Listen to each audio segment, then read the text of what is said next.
So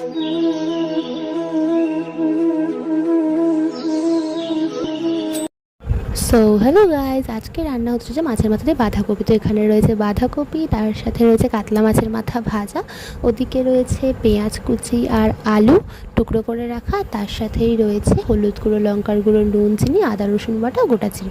তো চলো রান্নাটা স্টার্ট করা যাক। তোমরা ভিডিওটা স্কিপ করবে না, সবাই পুরোটা দেখতে থাকো আর সঙ্গে থাকো। তো এখানে দেখতেই পাচ্ছ সবার প্রথমেই কড়াইতে নিয়ে নেওয়া হলো সরষের তেল, তারপর তার মধ্যে দিয়ে দেওয়া হলো গোটা জিরে, আর তারপরেই দিয়ে দেওয়া হলো পেঁয়াজ কুচি আর টুকরো করে রাখা আলু। তো দেখতেই পাচ্ছ সবটা দিয়ে ঢাকনা দিয়ে দেওয়া হলো। তারপর ভালো মতো একটু ভাজা হয়ে গেলে তারপর ভালো করে নাড়াচাড়া করে দিয়ে দিতে হবে কাতলা মাছের মাথা ভাজা।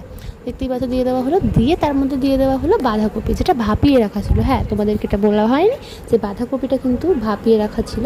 দেখতেই পাচ্ছ এবার ভালো করে মিক্স করে নিচ্ছে, তারপর ঢাকনা দিয়ে দিচ্ছে।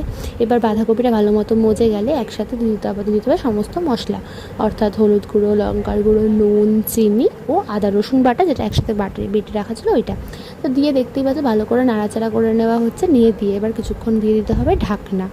তো দেখতে পাবে ঢাকনা দিয়ে এরপর রান্নাটা হবে মোটামুটি 5-7 মিনিট পর। ঢাকনা খুলে দেখবে মাছের মাথা দিয়ে বাঁধাকপিটা প্রায় অলমোস্ট রেডি হয়ে গেছে। এটা হচ্ছে একদম বিয়ে বাড়িতে না দেখবে যারা দুপুরে বাঙালি বিয়ে বাড়ি যারা রান্না করে সব রকম, তাদের একটা হয় মাছের মাথা দিয়ে বাঁধাকপি, টেস্টি রান্না। আর হ্যাঁ, বাঁধাকপি এখন সব